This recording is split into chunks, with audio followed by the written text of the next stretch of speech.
السلام علیکم ناظرین، عثمان فاروق قانون اور سماج کے ساتھ آج ہمارا موضوع توہین رسالت کے حوالے سے ہے۔ اچھا، ہم توہین رسالت پر بات ضرور کریں گے اور پاکستان کے حوالے سے بھی کی جائے گی۔ 295C جو انٹروڈیوس کرائی گئی 1986 میں مرحوم ضیاء الحق صاحب نے، اس پر بھی ہم بات کریں گے، چونکہ ابھی آسیہ بی بی کے کیس کے حوالے سے بھی آپ نے بہت سارے معاملات دیکھے ہوں گے۔ اس کے ساتھ ساتھ ہم نے ابھی دیکھا کہ گزشتہ مہینے ہالینڈ کے اندر یہ جسارت کی گئی۔ اللہ کے نبی صلی اللہ علیہ وسلم جو ہمارے لیے بہت زیادہ محترم ہیں، ہماری ذات سے بڑھ کر ہیں، ان پر خاکے چھایا کرنے کی جسارت اسی طرح سے کی گئی جس طریقے سے ڈنمارک نے ایک دور کے اندر کی۔ اس جسارت کے بعد جب ڈنمارک نے خاکے چھایا کیے تو دنیا بھر کے مسلمانوں نے غم غصے کا اظہار کیا، اس کے خلاف مظاہرے کیے گئے، احتجاج کیا گیا، اور نہ صرف احتجاج کیا گیا بلکہ مصنوعات کا بائیکاٹ بھی کیا گیا، اور یہ بتایا گیا کہ یہ جو اللہ کے نبی صلی اللہ علیہ وسلم کی شخصیت ہے یہ ہماری ہر چیز سے بڑھ کر ہے، ہمارے والدین سے بڑھ کر ہے، ہماری ذات سے بڑھ کر ہے۔ لیکن ہم یہ دیکھتے ہیں کہ پاکستان کے اندر بھی بہت ساری ایسی سازشیں تیار کی جا رہی ہیں کہ جس میں نہ صرف یہ کہ توہین رسالت کو جس طریقے سے موجود ہے اس پر بات کرنا آسان ہو جائے، اس کے اوپر کوئی کچھ بھی کہے اور اس کے خلاف کوئی اقدام نہ کیا جا سکتا ہو، اور دنیا بھر میں جو کچھ ہو رہا ہے وہ تو ہمارے سامنے پہلے بھی تھا۔ جس طریقے سے ہم نے دیکھا کہ ایک امیگریشن منسٹر ہیں ڈنمارک کے، وہ اپنے موبائل کی اسکرین کے اوپر نعوذ باللہ اللہ کے نبی صلی اللہ علیہ وسلم کے خاکے جو رکھتے ہیں۔ اسی حوالے سے ہم نے گفتگو کرنے کے لیے محترم اسد اللہ بھٹو صاحب جو کہ ایڈوکیٹ بھی ہیں ان کو ہم نے مدعو کیا ہے، اور ہم چاہیں گے کہ تفصیلی گفتگو ان سے اس پورے موضوع کے اوپر بھی کریں گے، اور ہماری یہ خوش نصیبی بھی ہے کہ انہوں نے ہمارے لیے وقت بھی نکالا اور بہت اہم گفتگو کے حوالے سے جو ہے وہ انشاءاللہ تعالی آپ کے سامنے رکھیں گے بھی۔ سب سے پہلے میں بھٹو صاحب آپ سے یہ پوچھنا چاہوں گا کہ جس طرح آپ جماعت اسلامی کے نائب امیر اور جماعت اسلامی نے جو ہے ایک مہم بھی جو ڈیزائن کی ہے کہ کوئی انٹرنیشنلی کوئی جو ہے قانون سازی بھی اس کے اوپر کی جا رہی ہے، تو اس پر سب سے پہلے میں چاہوں گا کہ تھوڑا سا اس کا ایک تعارف بھی آ جائے کہ آپ کرنا کیا چاہ رہے ہیں اس پر۔ بسم اللہ الرحمن الرحیم۔ آپ کا بھی شکریہ، راہ ٹی وی کا بھی شکریہ۔ بات یہ ہے کہ جیسے آپ نے انٹروڈکشن میں یہ کہا کہ ایک پارلیمنٹیرین ہے، سیاستدان ہے جس کا نام گریٹ ولڈرز ہے، اس نے پچھلے دنوں یہ اعلان کیا کہ وہ نبی صلی اللہ علیہ وسلم کے توہین کے خاکوں کی ایک نمائش کریں گے، ایک جو ہے اس کا پروگرام ارینج کریں گے، اور یہ بین الاقوامی سطح پہ کریں گے۔ اس کے اوپر جو ہے پوری دنیا کے اندر تشویش کی لہر دوڑ گئی، اور اس کے بعد پھر پاکستان کے اندر بھی پاکستان کے عوام نے اس پہ اب شدید رد عمل کا اظہار کیا، کیونکہ ہر آدمی کو نبی صلی اللہ علیہ وسلم سے محبت ہے، نماز پڑھے نہ پڑھے، یا روزہ رکھے یا نہ رکھے، بلکہ میں کہوں گا کوئی اگر ہیرونی کی ہے، ہیرون پینے والا ہے، اس کو بھی نبی صلی اللہ علیہ وسلم کی ذات سے عقیدت و محبت ہے۔ تو لہٰذا یہاں اس کے اوپر شدید رد عمل کا اظہار ہوا۔ محترم سراج الحق صاحب نے، یہ واحد سیاستدان ہیں جو جماعت اسلامی پاکستان کے امیر بھی ہیں،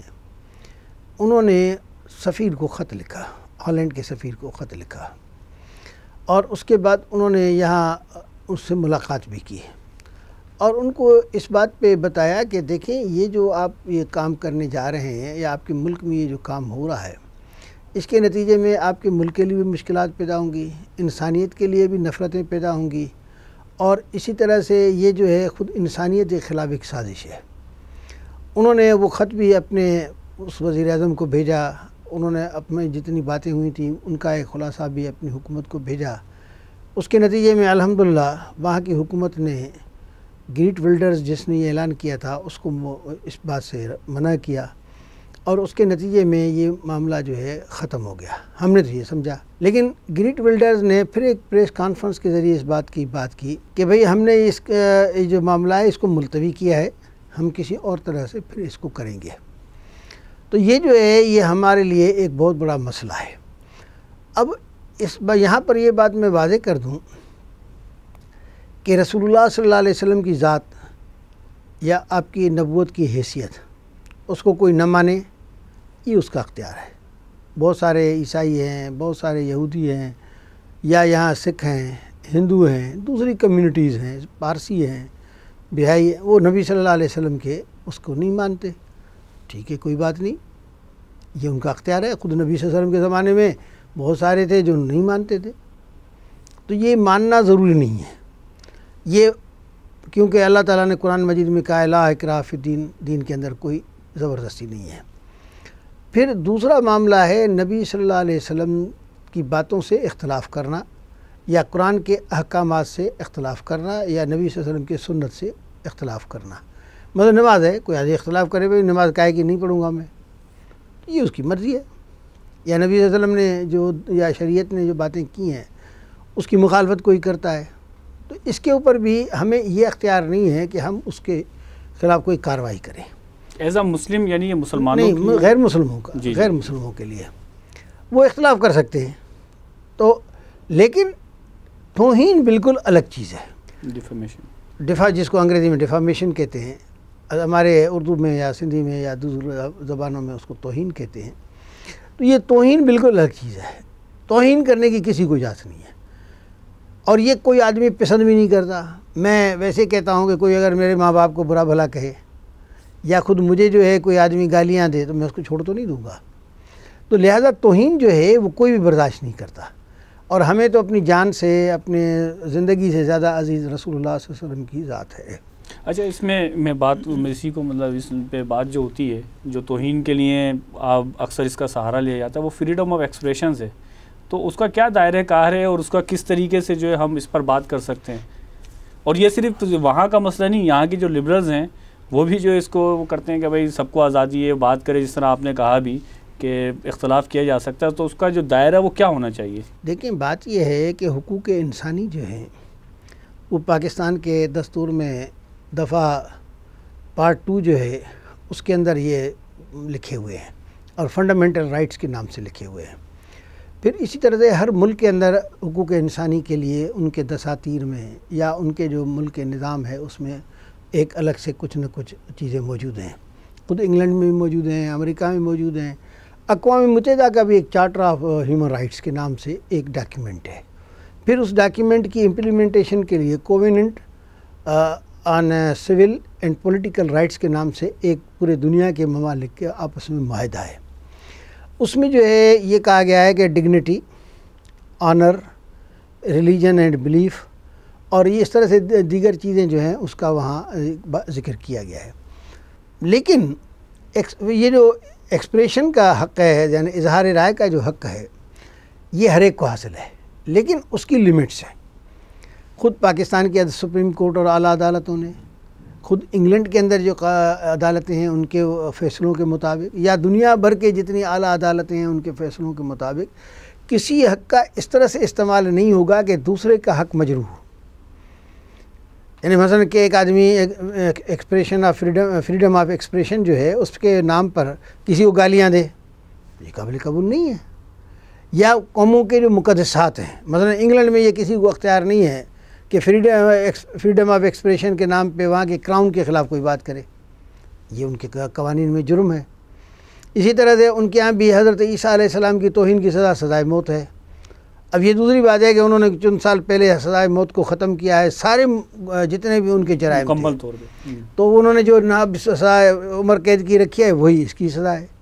تو میرا مقصد یہ ہے کہ فریڈم آف ایکسپریشن جو ہے یہ بہت قیمتی چیز ہے، اور اس کا اظہار جو ہے رسول اللہ صلی اللہ علیہ وسلم کی ذات پہ اور اس کے زندگی میں بھی ہے کہ لوگوں نے آپ کے سامنے جو ہے اپنی رائے کا اظہار کیا ہے، آپ نے ان کو اجازت دی ہے، لیکن اس کی ایک لمٹ ہے۔ وہ یہ ہے کہ کسی کے جو ہے وہ اس طرح سے نہیں ہونا چاہیے کہ کسی کے عزت، آبرو یا اس کے حقوق کو پامالی ہو جائے۔ اسی طرح سے میں نے عرض کیا کہ یہاں پر پاکستان ہو یا دنیا کا کوئی ملک ہو، اس میں فریڈم آف ایکسپریشن جو ہے ایک بہت بڑی ایک نعمت ہے، اس کا برقرار رکھنا ضروری ہے، لیکن اس کے حدود بھی ہیں۔ تو میرا خیال ہے یہ جو خاکے ہیں، یہ رسول اللہ صلی اللہ علیہ وسلم کے توہین کے جو خاکے ہیں یا مضامین ہیں یا باتیں ہیں، یہ اس سے بڑھ کر ہیں، اس کا مس یوز ہے، یا اس کے نام پر جو ہے ایک غلط کام ہو رہا ہے، اس لیے اس کا روکنا ضروری ہے۔ اچھا، اسی حوالے سے میں اس پر بھی بات کرنا چاہوں گا کہ کچھ عرصے پہلے مطلب یہ بات بھی سامنے آئی ہے کہ سینٹ کی کوئی کمیٹی ہے، کوئی ایسا بل وغیرہ وہ پیش کر رہی ہے کہ جس کے اندر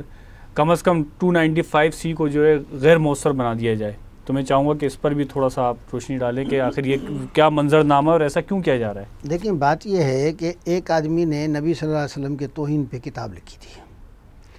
اس کتاب کے شائع ہونے کے بعد پاکستان میں بہت بڑا رد عمل ہوا، اور اس رد عمل کے نتیجے میں یہاں پر جو ہے 295C جو ہے اس کو انٹروڈیوس کیا گیا کہ بھئی جو بھی نبی صلی اللہ علیہ وسلم کی توہین کرے گا اس کو سزائے موت دی جائے گی. تو میں نے یہ عرض کیا کہ یہ ناموس رسالت، اب یہ رسالت صرف رسول اللہ صلی اللہ علیہ وسلم کی نہیں، حضرت عیسیٰ علیہ السلام کی بھی ہے، تمام انبیاء کی بات، تمام انبیاء کی ہے. اور دیگر ممالک میں مثلا عیسائی جو ہیں وہ حضرت عیسیٰ علیہ السلام کو مانتے ہیں، تو انگلینڈ سمیت یورپ کے بہت سارے ممالک میں بلاسفیمی لا موجود ہے کہ بھئی کوئی بھی آدمی اگر حضرت عیسیٰ علیہ السلام کی توہین کرے گا تو اس کو سزائے موت دی جائے گی. تو یہ جو ہے یہ دنیا بھر میں یہ قوانین موجود ہیں. تو میں یہ اس لیے کہہ رہا ہوں کہ اس وقت بھی پاکستان میں یہ قانون انٹروڈیوس ہوا، تو یہ اکیلا دنیا کا قانون نہیں ہے بلکہ بہت سارے ممالک کے اندر اس طرح کے قوانین موجود ہیں. پھر دوسری بات یہ ہے کہ جس دن سے یہ ہوا ہے اس دن سے جو ہمارے اسلام کے دین کے دشمن ہیں، مخالف ہیں، وہ اس کے خلاف جو ہے سازشیں کرتے رہے ہیں. سب سے پہلے اس بات کے لیے کوشش ہوتی رہی کہ یہ قانون جو ہے اس کو ریپیل کیا جائے، ختم کیا جائے، لیکن ریپیل نہیں ہو سکا. پھر اس کے بعد جو ہے جب بھی کبھی کسی حکومت نے کوشش کی ہے تو اس کے خلاف پاکستان میں بہت بڑا ری ایکشن ہوا ہے. پیپلز پارٹی نے اپنے دور میں کوشش کی ہے، اسی طرح سے مسلم لیگ نے اپنے دور میں کوشش کی ہے، پرویز مشرف نے اپنے دور میں کوشش کی ہے، لیکن عوام نے بہت بڑا رد عمل کیا ہے. بات کرنا چاہوں گا کہ یہ جو کوشش کرنا ہے، جس طرح آپ نے تمام یعنی یک کے بعد دیگر تمام پارٹیز کے نام بھی لیے، یہ کوشش کس ایجنڈے کی تکمیل کے لیے کرتے ہیں؟ آخر ان کو پاکستان میں اس کا کوئی فیور ملنا ہوتا ہے؟ میرا خیال ہے عوام تو بالکل اس کے اگینسٹ ہے، اس کو نہ چاہتی ہے، اور نبی صلی اللہ علیہ وسلم سے محبت جو ہے ایک معمولی سا مسلمان جس طرح آپ نے کہا کہ وہ ان سے رکھتا بھی ہے، اور اس طرح کی کسی قانون سازی پر وہ خوش نہیں ہے. تو ایسا کرنے کی وجوہات کیا ہیں؟ یعنی کوئی ایجنڈا ہے، اس کی تکمیل ہے، اور آخر وہ ایجنڈا ہے تو اس کی تکمیل سے ان کو کیا فائدہ ہے؟ اصل میں یہ جو ہے یہ امریکہ کا ایجنڈا ہے، اور یہ جو امریکہ جو ہے وہ اس کو ہمیں خود سمجھ میں نہیں آتا کہ ان کو اس سے کیا فائدہ ہے. میں نے خود جو ہے امریکی کونسلیٹ سے ایک مرتبہ ملاقات ہوئی یہاں کراچی میں، تو میں نے اس کو کہا کہ بھائی ہمارا جو ہے آپ کی دوستی جو ہے دنیا کے معاملات پہ ہونی چاہیے، ہمارا بلیف جو ہے اس کے اوپر آپ کیوں اس طرح کی باتیں کرتے ہیں؟ آپ نہ مانیں، آپ کو اختیار ہے. لیکن میرا خیال یہ ہے کہ وہ اصل میں مسلمانوں کو ذلیل کرنا چاہتے ہیں، مسلمانوں کی جو ہے توہین کرنا چاہتے ہیں، اور یہ جان بوجھ کے کرتے ہیں. ابھی میں آپ کو بتاؤں کہ 13 نومبر یا 17 نومبر، اور مجھے ذرا تھوڑی غلط فہمی ہو رہی ہے، 17 نومبر 2017 کو یا 13 نومبر 2017 کو جنیوا میں ایک کنونشن ہوا ہے، ایک میٹنگ ہوئی ہے، جس میں امریکی مندوب نے 2 چیزوں کا پاکستان سے مطالبہ کیا ہے. پہلا مطالبہ کیا ہے کہ بلاسفیمی ریپیل بلاسفیمی لا. دوسرا انہوں نے یہ مطالبہ کیا ہے کہ یہاں پر جو قادیانیوں اور احمدیز کے خلاف قوانین ہیں ان کو ختم کیا جائے. اور انہوں نے لفظ استعمال کیا ہے کہ احمدی مسلمز.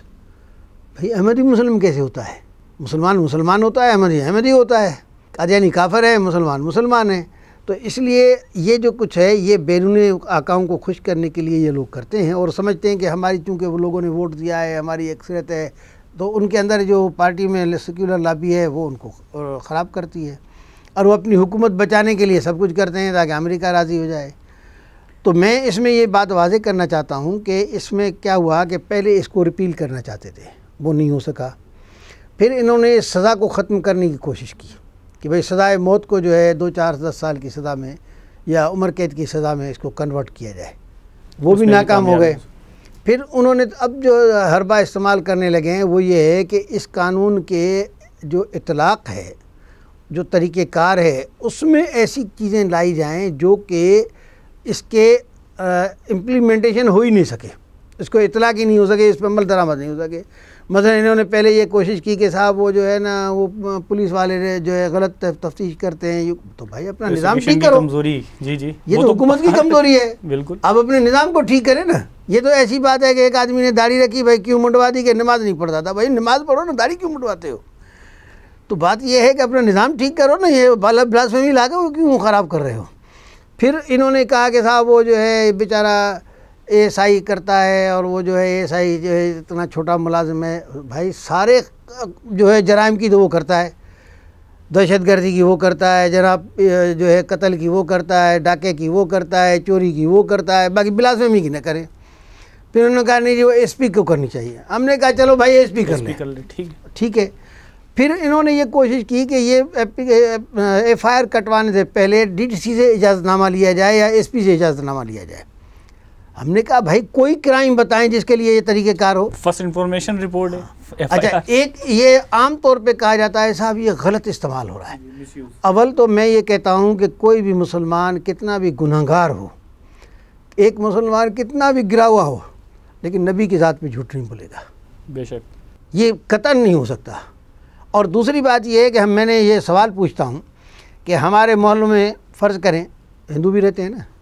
سکھ بھی رہتے ہیں، عیسائی بھی رہتے ہیں۔ اگر ہم عیسائیوں پہ الزام لگاتے ہیں کہ بھائی ہمارے بچے کی لڑائی ہوئی، ہم نے الزام لگایا، جو یہ بات کہتے ہیں، جو یا کہتے ہیں صاحب وہ پیسوں کی لین دین تھی، اس پہ جھگڑا ہوا، انہوں نے اس کے اوپر بلاسفیمی کا معاملہ کر دیا۔ اب وہ کہتے ہیں جی آپس میں جو ہے کسی زمین پہ جھگڑا تھا، کسی مکان پہ جھگڑا تھا، یا آپس میں تو میں ہوئی، انہوں نے کہا اچھا سالے میں تمہیں دیکھتا ہوں۔ میں پوچھتا ہوں آخر یہ رویہ ہندوؤں کے ساتھ کیوں نہیں ہے؟ یہ رویہ سکھوں کے ساتھ کیوں نہیں ہے؟ یہ رویہ جو ہے جو ہماری شیڈول کاسٹ بھیل باگڑی ہیں ان کے ساتھ کیوں نہیں ہے؟ وہ بھی تو ہمارے محلے میں رہتے ہیں نا، وہ بھی ہمارے شہروں میں رہتے ہیں، ہمارے گاؤں میں رہتے ہیں، زمینیں ساتھ ہیں، گھر ساتھ ہیں، کاروبار ساتھ ہیں، وہاں پہ بھی تو جھگڑے ہوتے ہوں گے نا، بچوں کے ہوتے ہوں گے، مال میں لین دین کے ہوتے ہوں گے، زمین کے پانی پہ ہوتے ہوں گے، ان کے خلاف تو کوئی ایف آئی آر نہیں ہوتی، کیونکہ وہ کرتے نہیں ہیں۔ یہ کرتے ہیں اس لیے ہم کہتے ہیں، اس لیے یہ ان کی بات غلط ہے۔ اگر ہمارا یہ روتیرہ ہوتا، ہماری یہ روش ہوتی، ہماری یہ عادت ہوتی، تو ہم سب سے پہلے ہندوؤں کے خلاف یا اپنا بھیل باگڑیوں کے خلاف، شیڈول کاسٹ کے خلاف، سکھوں کے خلاف بھی ہم کرتے ہیں۔ تو اس لیے اس میں کوئی بات نہیں ہے۔ پھر انہوں نے اب جو ہے جو اب تازہ ترین جس کی آپ نے بھی تھوڑی نشاندہی کیا، اشارہ کیا، وہ یہ ہے کہ وہ کہتے ہیں کہ صاحب یہ جو ایف آئی آر لکھائی جائے، اس کے بعد اگر ایک آدمی ایکویٹ ہو جائے، وہ جو ہے بری ہو جائے، تو پھر یہ پھانسی کی سزا اس کے ایف آئی آر لکھوانے والے فریادی کو ملے گی۔ میں پوچھتا ہوں آخر کیوں؟ بھائی ایکویٹل کے بہت سارے اسباب ہوتے ہیں، سب سے بڑا سبب یہ ہے کہ ایس ایچ او نے یا ایس پی نے یا انویسٹیگیشن آفیسر نے صحیح انویسٹیگیشن نہیں کی، تو اس کی سزا انویسٹیگیشن افسر کو دو یا اس کی سزا فریادی کو دو گے؟ فریادی بیچارہ تو کچھ نہیں کر سکتا، وہ چاہتے ہوئے بھی کوئی انویسٹیگیشن میں تبدیلی نہیں کر سکتا۔ دیکھیں نا، ایف آئی آر کا مطلب ہے فرسٹ انفارمیشن، وہ فرسٹ انفارمیشن صحیح ہے، لیکن اس کے لیے جو تقاضے پورے کرنے ہیں، اس کے لیے جو ایویڈنس جمع کرنی ہے، اس کے لیے جو دیگر ضروریات ہیں ان کے لیے کام کرنا ہے، وہ تو انویسٹیگیشن آفیسر کا کام ہے۔ تو غلطی کرے انویسٹیگیشن اور پھانسی لگے فریادی کو، یہ کون سی انصاف کی بات ہے؟ اچھا پھر اس کیس میں کیوں پھانسی کی سزا ہے؟ تو بہت سارے کیسوں میں پھانسی کی سزا ہے، پھر وہاں پر بھی ایکویٹ ہوتی ہے، حتیٰ کہ دہشت گردی کے کیس میں ایکویٹ ہوتا ہے، حتیٰ کہ فوجی عدالت سے لوگ ایکویٹ ہو گئے جائے، تو اس کے فریادی کو کبھی انہوں نے کیا ہے کبھی؟ تو اصل بات یہ ہے کہ ان کی نیت خراب ہے۔ اصل چیز یہ ہے کہ یہ جو ہے ان کی میلافائڈ انٹینشن ہے۔ اصل بات یہ ہے کہ یہ امریکہ کو خوش کرنا چاہتے ہیں، بے دین اور دین دشمنوں کو خوش کرنا چاہتے ہیں۔ جس طرح بھی آپ نے بتایا، پورا منظرنامہ بھی آپ نے رکھ دیا کہ یہ امریکہ کے ایما پہ ساری سے معاملات چلائے جا رہے ہیں۔ اچھا، اسی طریقے سے قادیانی جو ہے فیکٹر پاکستان کے اندر بڑا کام کر رہا ہے، اور آپ نے دیکھا کہ عاطف میاں کے حوالے سے ایک جو ہے مالیاتی کمیشن جو بنا تھا، یہ کمیٹی تھی، اس کے اندر ان کا نام دیا گیا، اور جب عوام کا ریئیکشن آیا تو ان کو نکالا گیا۔ اچھا، میرا سوال بنیادی طور پر یہ ہے کہ قادیانیوں کو اگر ہم کسی اہم عہدے کے اوپر لے کر آتے ہیں، کیونکہ بہت سارے لوگوں کا یہ بھی تھا کہ بھئی وہ اچھا کام پرفارم کر سکتا ہے، وہ جو ہے 25 لوگوں میں اس کا نام شامل ہے، اور مجھے بہت سارے لوگوں کے کمنٹس بھی آئے۔ آخر اس میں بنیادی وہ وجہ کیا ہے کہ جس میں ریلیجن پوائنٹس کے اوپر کیا بات ہے کہ ہم جو ہے اس کو نہیں رکھ سکتے، اور قانونی یا آئینی حوالے سے اس میں کیا جو ہے ایسا چیز موجود ہے کہ جس پر ہم بات کر سکتے ہیں؟ میرا خیال ہے کہ میاں عاطف قادیانی کی یہ بات تو آن ریکارڈ موجود ہے، اس کی تقریر موجود ہے کہ یہ جو پاکستان کا ایٹمی پروگرام ہے، یہ جو ہے یہ ایک عیاشی ہے۔ تو میرا خیال ہے اس سے زیادہ اور کیا ہو سکتی ہے، لیکن میں اس کے باوجود بھی دوسری پہلو کی طرف بھی آپ کی توجہ دلاؤں گا۔ وہ یہ ہے کہ پاکستان کے دستور میں آرٹیکل 260 اس کے ذیلی دفعہ 3 اور اس کی شق اے اس کے اندر مسلمان کی تعریف لکھی ہوئی ہے، اور اس مسلمان کی تعریف میں سارے کا سارا جو ہے ختم نبوت کا ذکر ہے۔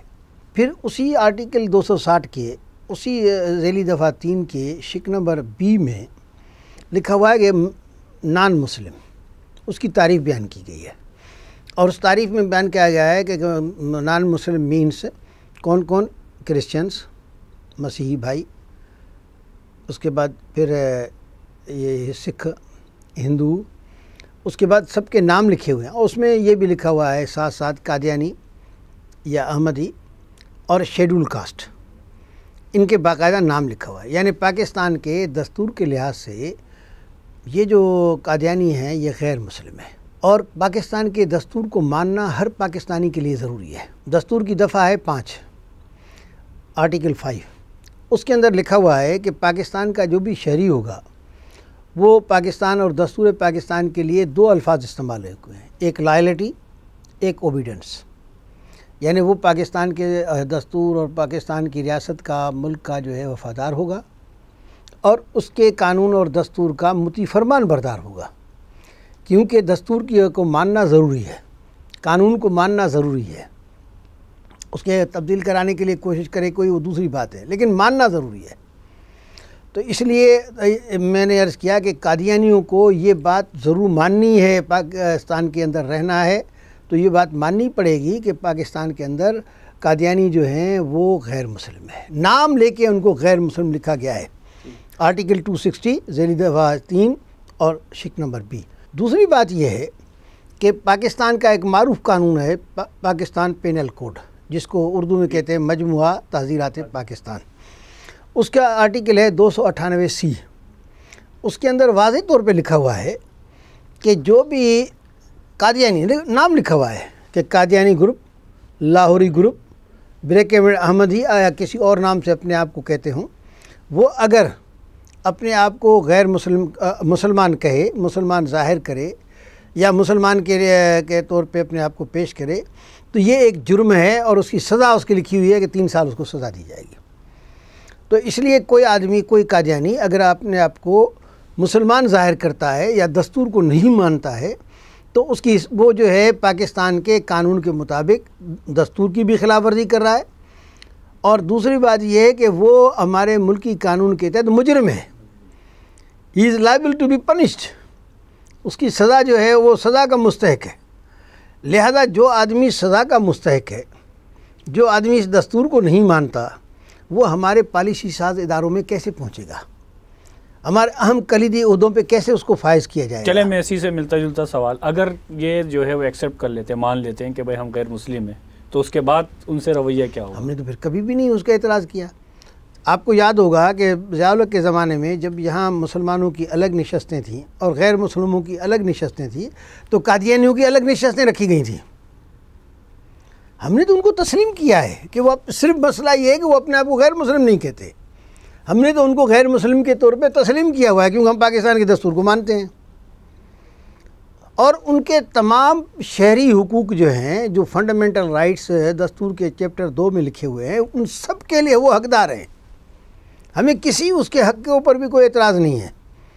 ہمارا صرف کہنا یہ ہے کہ وہ اپنے آپ کو مسلمان نہ کہیں۔ یہ تو ایسا ہے نا بھائی، ایک آدمی اگر ایک کمپنی میں ملازم ہو یا بھائیوار ہو اور کاروبار شروع کرے اور اس کے بعد وہ اپنا کاروبار الگ کرے گا تو اپنے کاروبار کا الگ نام لکھے گا نا، تو یہ اگر مسلمانوں سے الگ ہو گئے ہیں بقول ان کے تو پھر اپنا نام الگ رکھے نا، تو یہ مسلمان کیوں کہلاتے ہیں؟ اسی طرح سے کرسچنس ہیں، وہ اپنے آپ کو کرسچن کہتے ہیں، ہمیں ان کے لیے عزت ہے، ہمارے بھائی ہیں، ہمارے شہری ہیں، تو اس لیے ہم تو صرف قادیانیوں کے لیے اس لیے ہم کہتے ہیں کہ جو آدمی دستور کو نہیں مانتا، جو آدمی سزا کا مستحق ہے، مجرم ہے، وہ آدمی جو ہے کی پوسٹ پہ نہیں آ سکتا، اہم عہدے پہ، کلیدی عہدے پہ نہیں آ سکتا، وہ جو ہے پالیسی ساز اداروں میں نہیں جا سکتا۔ اچھا ٹھیک، اچھا اس میں آپ نے ابھی اسلام آباد میں ایک جورس کانفرنس کی گئی اور اس میں یہ پورا ایک فارمیٹ بنایا گیا ہے کہ انٹرنیشنلی جو ہے اس کو افیکٹ کیا جائے، اس کے اندر کوئی ایسا قانون سازی کی جائے، تھوڑی سی اس کی تفصیلات بھی مطلب بتائی جائیں، اور اگلا اسٹیپ کیا ہوگا، کس طریقے سے آپ نے پورا یہ جو ڈیزائن کیا ہے، کیونکہ یہ کوئی چھوٹا کام نہیں ہے، جو اگر یہ ہوا تو کوئی بڑے پیمانے پر یہ کرنا پڑے گا. اور خود امریکہ میں جو ہے اس کے حوالے سے کیا قانون سازی موجود ہے؟ میرے خیال میں دیکھیں، اصل میں ہم جو کوشش کر رہے ہیں وہ بلاسفیمی لا پہ کر رہے ہیں کہ کسی کی بھی توہین نہیں ہونی چاہیے. کسی بھی ریلیجن، کسی قوم کی جو مقدسات ہیں یا کسی مذہب کی مقدسات ہیں ان کی توہین نہیں ہونی چاہیے. اور الحمدللہ مسلمانوں کی 1400 سالہ 1500 سالہ تاریخ ہے کہ پہلے دن سے لے کے جب سے وحی نازل ہوئی ہے اقرا باسم ربک الذی خلق سے لے کے آج کے دن تک مسلمانوں نے کسی بھی قوم کے مقدسات کے اوپر کوئی جو ہے وہ توہین نہیں کی ہے. پاکستان میں ہم بستے ہیں، ہمیں ہنومان سے اختلاف ہے، ہم نہیں مانتے، ہم ہندوؤں کے اتاروں کو نہیں مانتے، لیکن ہم نے کبھی ان کے خلاف جو توہین آمیز الفاظ استعمال نہیں کیے، ان کے جو ہے ان میں نے ڈیفامیشن نہیں کی. اسی طرح سے ہم جو ہے مثال کے طور پہ یہ جو ہے یہاں پر بیائی ہیں، دوسرے ہیں، پارسی ہیں، ان کے مذہبی رہنماؤں کو نہیں مانتے. ہم نے کبھی ان کی توہین نہیں کی. ہم کہتے ہیں ٹھیک ہے، ان کا مذہب ان کے لیے، ہمارا مذہب ہمارے لیے، لکم دینکم ولی دین. تو ہم تو صرف اس لیے کوشش کر رہے ہیں کہ بھائی یہ جو امن، عالمی امن ہے، اس کو خطرہ ہے. اس کے نتیجے میں ایک دہشت گرد فائدہ اٹھاتے ہیں. اس کے نتیجے میں جو ایک مذہبی رواداری ہونی چاہیے وہ متاثر ہو رہی ہے. اس کے نتیجے میں انسانوں کے درمیان میں نفرتیں جنم لے رہی ہیں. جو ہم چاہتے ہیں کہ اس کے نتیجے میں ہم ایک ایسا کوئی اگر بین الاقوامی معاہدہ ہو جائے جس کو کنونشن کہتے ہیں کہ جس میں تمام ممالک اس بات پہ آ جائیں، کیونکہ اس وقت جو ہے human rights charter, UN charter of human rights یا اقوام متحدہ کی طرف سے جو ہے covenant on political and civil rights, تو وہ جو ہے اس میں ساری چیزیں بیان کی گئی ہیں، لیکن وہ زندہ انسانوں کے لیے ہیں، مقدسات کے لیے نہیں ہیں. تو ہم چاہتے ہیں کہ جیسے زندہ انسان کی توہین کرنے کے لیے قوانین موجود ہیں، ہیومن رائٹس موجود ہیں، ایسے جو ہے بلاسفیمی اور ڈیفامیشن کا مقدسات کے لیے ہونا بھی ضروری ہے. تو ہم تو ایک ایسا کام کرنے جا رہے ہیں جو انسان دوستی کا تقاضا ہے. ہم تو ایسے کام کے لیے لندن میں انشاءاللہ ہم اس کے لیے کانفرنس کر رہے ہیں تاکہ ہم اس مسئلے کو بین الاقوامی سطح پہ پہلے ہوتا ہے ایشو کو انٹروڈیوس کرنا. کیونکہ یہ جو ابھی ہالینڈ نے، یہ جو گریٹ ولڈرز نے حرکت کی ہے، اس کے بعد جو اتنی لوگوں میں اویئرنیس آئی ہے، تو اس کے نتیجے میں ہم یہ چاہتے ہیں کہ بھئی لوگوں کو آپس میں الجھانے، لڑنے سے بچانے کے لیے ضروری ہے کہ ہم ایک مثبت کام کریں. تو جماعت اسلامی نے، سراج الحق صاحب نے اس کا جھنڈا اٹھایا ہے اور انشاءاللہ ہم اس کے لیے آگے بڑھ رہے ہیں. پہلے مرحلے پہ ہم اس ایشو کو ملک کے اندر انٹروڈیوس کرنے کے لیے اسلام آباد میں کیا ہے، اب کراچی میں کریں گے، لاہور میں کریں گے، پشاور میں کریں گے، کوئٹہ میں کریں گے، بڑے شہروں میں کریں گے. اور اس میں ہم نے وکلاء اور جو قانون جاننے والے لوگ ہیں، اہل علم ہیں، قانون کے ماہرین ہیں، ان کو بلا رہے ہیں تاکہ لوگ یہ نہ سمجھیں کہ ہم اس کو کوئی مذہبی رنگ دے رہے ہیں. تاکہ یہ ہم چاہتے ہیں یہ دنیا کو دکھائیں کہ یہ سب کے لیے ہے، ساری انسانیت کے لیے ہے. اور پھر اس کو جو ہے ہم انگلینڈ میں اس لیے کر رہے ہیں تاکہ ہم یورپ کو اور مغرب کو بھی میں یہ ایشو انٹروڈیوس کرائیں. اور اس کے بعد پھر انشاءاللہ ہم سفیروں سے بھی ملیں گے، دیگر جو اس کو کہتے ہیں لابنگ کہتے ہیں وہ بھی کریں گے، سفارتکاری کے ذریعے لوگوں کو اس بات کے آمادہ کریں گے. اور پھر ہم اپنی حکومت کو اور دیگر حکومتوں کو بھی کوشش کریں گے، مثلا پاکستان ہے، ایران ہے، اسی طرح سے ترکی ہے، اسی طرح سے جو ہے عرب ممالک ہیں اور دیگر مسلمان ممالک ہیں، اسی طرح سے اور یورپ کے جو ممالک ہیں. اسی طرح سے مجھے پتہ چلا کہ اسکینڈینیویا کے ممالک ہیں، اس میں بھی یہ تحریک موجود ہے. تو ہم ان کو ساتھ بھی تعاون کرنے اور رابطہ کرنے کی کوشش کر رہے ہیں تاکہ اس کو بجائے ایک مذہب کے ساری دنیا کے امن کے لیے، ساری انسانیت کے لیے ہم کام کریں. اچھا، دوسرا میرا سوال کا حصہ تھا کہ امریکہ میں اس حوالے سے کیا موجود ہے؟ دیکھیں، امریکہ میں یہ جو قانون ہے وہ بنیادی حقوق کا تو موجود ہے، لیکن مذہب کے حوالے سے تو وہاں کوئی چیز نہیں ہے. ایک عجیب آپ کو واقعہ سناؤں. ویسے تو ساری جو یورپ ہے اور امریکہ ہے اور مغرب ہے اپنے آپ کو سیکولر کہتے ہیں کہ بھئی حکومت کا اسے کوئی واسطہ نہیں ہے. لیکن پچھلے دنوں آپ کو یاد ہوگا کہ ایک اسی طرح سے بلاسفیمی کا واقعہ ہوا تھا فرانس میں. اس کے نتیجے میں وہاں ایک آدمی مارا گیا تھا، تو سارا یورپ کٹھا ہو گیا تھا. بھائی آپ کی یورپ کیوں کٹھا ہو گیا جب سیکولر ہو تم؟ یعنی ہمیں کوئی کہے تو اس وقت تو کہتے ہو سیکولر ہیں ہم، اور جب اپنا معاملہ آیا تو سارا یورپ کا جمع ہو گیا۔ یہ تو ہم مسلمانوں نے صبر سے کام لیا، اور ہم نے اس معاملے میں ریئل حقیقی موقف اختیار کیا کہ دیکھیں ہم انسانیت کو لڑانے نہیں چاہتے، ہم تو ایک یہ چاہتے ہیں کہ ہمارے نبی کی جو ناموس ہے اس کا تحفظ بھی ہو، اور دیگر جو مذاہب ہیں اور دیگر جو قومیں ہیں ان کے مقدسات کی جو ہے وہ تحفظ ہو، ان کے عزت احترام کا۔ اچھا، اس میں جو بات مطلب مستقل کی جاتی ہے، جس طرح بھی آپ نے لبرلز کی بات بھی کی کہ یہ مستقل اس کے اوپر کام کر رہے ہیں، اور لگتا یہ ہے کہ اس حکومت کے اندر بھی ایسے بہت سارے لوگ شامل ہیں کہ جو اس ایجنڈے پر کام کر رہے ہیں۔ اسی طرح الیکشن کے حوالے سے بھی جب وہ ایک مطلب بن رہا تھا، یہ 2017 میں بہت ساری جو اس کے اندر تبدیلی کی گئی تھی، تو اس میں بھی جو ہے اس میں یہ نکالا گیا تھا جو کہ اسمبلی میں اس کے حلف کے اندر تبدیلی کی گئی تھی، تو اس کے پیچھے بھی چونکہ یہ بات ایکسپوز ہو سکے، کیونکہ اس وقت تو نون کی حکومت تھی، اب تحریک انصاف ہے، تو نون نے اس کے اوپر کس طرح سے کارروائی کی تھی تاکہ یہ پتہ لگے کہ یہ مسئلہ جو ہے اتنا غیر معمولی کیوں ہے، اور اس پہ حکومتیں کیوں اتنا زیادہ اثر انداز ہونے کی کوشش کرتے ہیں۔ دیکھیں بات یہ ہے کہ اس زمانے میں جب مسلم لیگ کی حکومت تھی تو انہوں نے کہا کہ بھئی الیکشن کے 8 قوانین ہیں، 4 پیپلز پارٹی کے دور کے ہیں، مرحوم ذوالفقار علی بھٹو کے دور کے ہیں، اور 4 جو ہے وہ پرویز مشرف کے دور کے ہیں۔ تو یہ مشورہ ہوا کہ بھئی اب 8 کتابیں لیے پھرتے ہیں، 8 قوانین کا، اور اس میں ریپیٹیشن بھی ہے، اوور لیپنگ بھی ہے، تو اس کے بجائے ہم کیوں نہ ایک قانون بنائیں۔ اب اس سے انکار نہیں تھا، کمیٹی بنی، اس میں تجاویز آئیں، لیکن اس میں کیا ہوا کہ جب فائنل ڈرافٹ ہوا تو فائنل ڈرافٹ میں انہوں نے اٹکل بازی یہ کی کہ ایک قانون تھا سابق جس کا نام تھا conduct of general elections order 2002، اس کا اس میں دفعہ تھا 7B اور 7C۔ وہ اس لیے اس میں دفعہ 7B اور 7C شامل کیے گئے تھے کہ اس وقت کیا ہوا تھا کہ پرویز مشرف نے الگ مسلمانوں کی اور غیر مسلموں کی جو الیکشنز ہوتے تھے اس کو ایک جگہ کر دیا، اور جنرل سیٹس پہ مسلمان بھی لڑ سکتا ہے اور غیر مسلم بھی لڑ سکتا ہے۔ تو اس کے وقت یہ مسئلہ پیدا ہوا کہ یہ جو ووٹر لسٹ ہے اٹ از اے ڈاکیومنٹ، ایک یہ دستاویز ہے، یہ مس یوز بھی ہو سکتا ہے۔ کوئی آدمی اپنے آپ کو مسلمان ثابت کرنے کے لیے قادیانی چاہے، نام لکھوا لے اور کہے کہ میں مسلمان ہوں، کیونکہ نام تو ان کے مسلمانوں کی طرح کے ہوتے ہیں۔ تو اس وقت احتجاج ہوا، تو پرویز مشرف نے اس conduct of general elections order 2002 میں انہوں نے 7B اور 7C کا اضافہ کیا۔ 7B میں ختم نبوت کا پورا عقیدہ بیان کیا گیا، اور کہا گیا کہ اس کی یہ جو ہے یہ اس لیے بیان کیا جا رہا ہے for preparation of electoral rolls, یہ جو ہے یعنی ووٹر لسٹ کی تیاری کے لیے ہوگا۔ 7C اس پہ تھا کہ کوئی قادیانی اگر اپنے آپ کو مسلمان کے طور پہ رجسٹر کروا لے ووٹر لسٹ میں،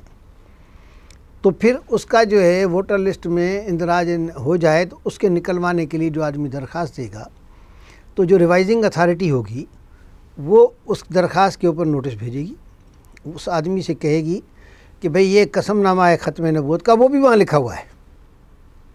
یہ قسم نامہ ہے، یہ تم دستخط کر دو، پڑھ دو۔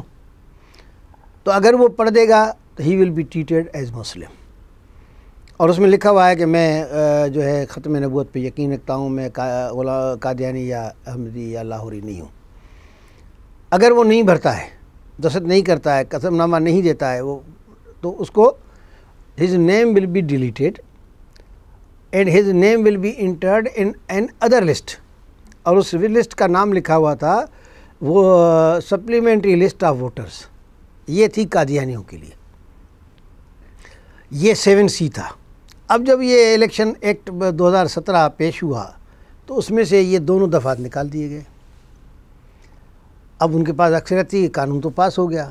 لیکن باہر ہم نے احتجاج کیا، اس کے نتیجے میں پھر حکومت دوسرا انہوں نے کیا کیا، میں اس میں یہی بات اصل میں کرنا چاہتا ہوں، یہ مطلب تفصیل کے ساتھ ایک منٹ، انہوں نے کیا کیا کہ اس میں سے جو قسم نامہ تھا، جو ایک جب آدمی قومی اسمبلی کا، سینیٹ کا یا صوبائی اسمبلی کا فارم بھرتا ہے تو اس میں بھی ایک قسم نامے میں ایک حصہ تھا کہ بھئی میں جو ہوں مسلمان ہوں اور ختم نبوت پہ یقین رکھتا ہوں، میں لاہوری، احمدی یا قادیانی نہیں ہوں۔ تو یہ جو ہے یہ اس کا وہ نکال دیا گیا۔ لیکن انہوں نے جو ہے پھر فرسٹ امینڈمنٹ کے ذریعے کیا کیا کہ وہ تو بحال کر دیا، نامینیشن پیپر کا جو قسم نامہ تھا وہ تو بحال کر دیا، لیکن وہ جو دوسرا تھا 7B اور 7C اس کے لیے اٹکل بازی یہ کی کہ انہوں نے جو ریپیل کے لیے 241 اس کا دفعہ تھا، اس میں لکھا the conduct of general elections order 2002 stands repealed except, سوائے اس کے کون سیکشن 1 جس میں اس کا نام تھا اور سیکشن 7B 7C۔ اب بھائی 3 سیکشن کا قانون کون یاد رکھے گا، کہاں ملے گا، کہاں چھپے گا، کون سی کتاب بنے گا؟ پھر احتجاج کیا، اس پہ انہوں نے پھر تیسری مرتبہ کیا کیا کہ سیکنڈ امینڈمنٹ کی اسی مسلم لیگ نے، اور پھر اس میں مجبور ہو کے انہوں نے پھر اس میں بھی ڈنڈی مار دی۔ وہ ڈنڈی کیا مار دی؟ انہوں نے اس میں لکھا وہ جو الیکشن ایکٹ 2017 تھا اس میں نئے دفعے کی اضافہ کیا، وہ ہے 48A۔ اس میں کیا کیا؟ اس میں انہوں نے یہ کیا کہ اس میں انہوں نے لکھا کہ جناب یہ جو ہے یہ سارا ختم نبوت کا جو ہے وہ دفعہ 7B تو لکھا، لیکن اس میں سے ایک جملہ نکال دیا۔ وہ جملہ کیا تھا؟ For preparation of electoral rolls, کہ یہ قسم نامہ اس لیے بیان کیا جا رہا ہے تاکہ اس کے بنیاد پہ الگ سے ووٹر لسٹ بنائی جائے۔ اب عقیدہ تو بیان ہو گیا، اس کی امپلیمنٹیشن ختم ہو گئی۔ اچھا، میں اس پہ سوچتا رہا کہ آخر کیوں ہوا، تو مجھے پھر یہ ملا کہ امریکہ نے وہ جو 13 تاریخ کو یا 17 نومبر کو جو کہا تھا کہ بھائی بلاسفیمی لا بھی ختم کرو اور قادیانیوں کے خلاف قانون بھی ختم کرو، تو جناب یہ پھر مسلم لیگ والوں نے امریکہ کو خوش کرنے کے لیے سب کچھ کیا ہے۔ مطلب یہ آپ کے خیال میں میلافائڈ انٹینشن تھی؟ میلافائڈ نہیں، اپنے مفادات کے لیے سب کچھ کیا۔ میلافائڈ تو چھوٹی چیز ہے، یہ تو مفاد پرستی ہے۔ امریکہ کو خوش کرنے کے لیے، اللہ رسول کے بجائے امریکہ کو خوش کرنے کے لیے کیا۔ اور میرے نقطۂ نظر سے اس وقت جو مصیبت آئی ہوئی ہے، کہیں ایسا تو نہیں ہے کہ ممتاز قادری اور یہ جو اس طرح کی حرکتیں کی ہیں اس کی وجہ سے ان کو پکڑ ہوئی ہو۔ تو ابھی سینٹ کے حوالے سے کیا پالیسی ہے آپ کے؟ کوئی روابط ہوئے ہیں؟ کیونکہ ہمارے 2 سینیٹر بھی ہیں۔ جی الحمدللہ، ابھی ایسا ہوا کہ انہوں نے ایک قانون پیش کیا، اور قانون جب پیش ہوتا ہے طریقہ کار یہ ہے کہ اس کو فوری طور پہ بحث نہیں ہوتی۔ حکومت نے ایک بل جو ہے سائبر کرائم کے نام سے انہوں نے امینڈمنٹ کا پیش کیا ہے، پہلے سے ایک موجود ہے،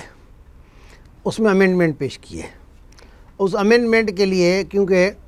اسلام آباد کی ہائی کورٹ نے ان کو حکم دیا تھا، تو اس میں انہوں نے پھر یہ لکھا تھا کہ جو بلاسفیمی لا ہے 295C، اس میں اگر اکیوزڈ جو ہے وہ ایکوٹ ہو جائے، بری ہو جائے، تو پھر پھانسی کی سزا جو ہے فریادی کو ملے گی۔ تو اس کمیٹی میں متحدہ مجلس عمل کی جو نمائندگی ہے مولانا عبدالغفور حیدری صاحب کر رہے ہیں، اس کمیٹی میں موجود ہیں۔ جی ہاں، تو ابھی اسلام آباد میں ہماری میٹنگ ہوئی جس میں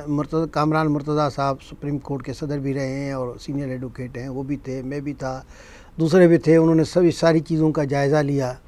اور اس کے بعد عبدالغفور حیدری صاحب کو ساری چیزوں کی بریفنگ بھی دی گئی، اور الحمدللہ وہاں پر جو ہے انہوں نے اس بات کے اوپر اسٹینڈ لیا ہے، اور نتیجے میں ابھی تک حکومت یہ مانتی نہیں ہے، لیکن انہوں نے اس کو ایڈجن کر دیا ہے۔ لیکن مجھے یقین ہے کہ انشاءاللہ یہ پاکستان کا بچہ جو ہے وہ اس میں ہمارے ساتھ ہے۔ بہت شکریہ اسد اللہ بھٹو صاحب، اپنی قیمتی وقت جو آپ نکال کر یہاں تشریف لائے، اور بہت ہی قیمتی آراء سے جو ہے آپ نے ناظرین کو جو ہے بتایا بھی، یہ ساری صورتحال بھی رکھی۔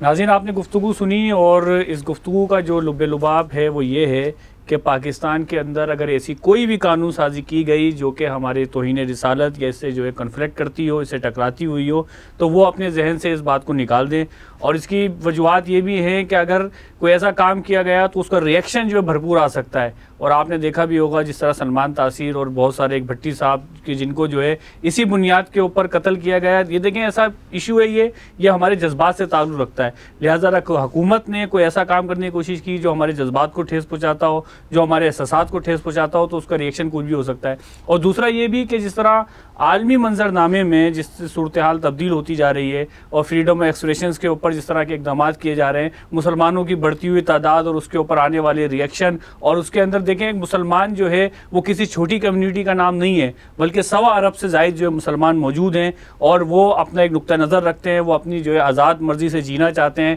اور اپنا ایک عقیدہ اور اس کے مطابق جو زندگی گزارتے ہیں۔ لہٰذا مسلمانوں کو یہ حق حاصل ہے کہ جو ان کی محترم شخصیت ہے، جو ان کی عزیز شخصیت ہے، جو ان کی مقدس شخصیت ہے، اس کے حوالے سے کوئی بھی بات کرتے ہوئے سوچ و بچار اور اس کے اوپر کوئی بھی کام کرتے ہوئے جو ہے اقدام کرتے ہوئے آپ نے یہ ضرور دیکھنا ہے کہ اگر ایسا کوئی کام کیا جائے گا تو اس پر بھی ریئیکشن لامحالہ ہوگا، اور اس ریئیکشن کی بنیاد پر ایک انتشار پھیلے گا دنیا کے اندر، اور اس انتشار کی بنیاد پر جو ہے لڑائی اور دیگر جنگیں اور اس کی طرف جو ہے ہم بڑھ سکتے ہیں۔ لہٰذا ابھی اس اقدام کو روکا جائے، تاکہ اگر پورے دنیا کے اندر امن و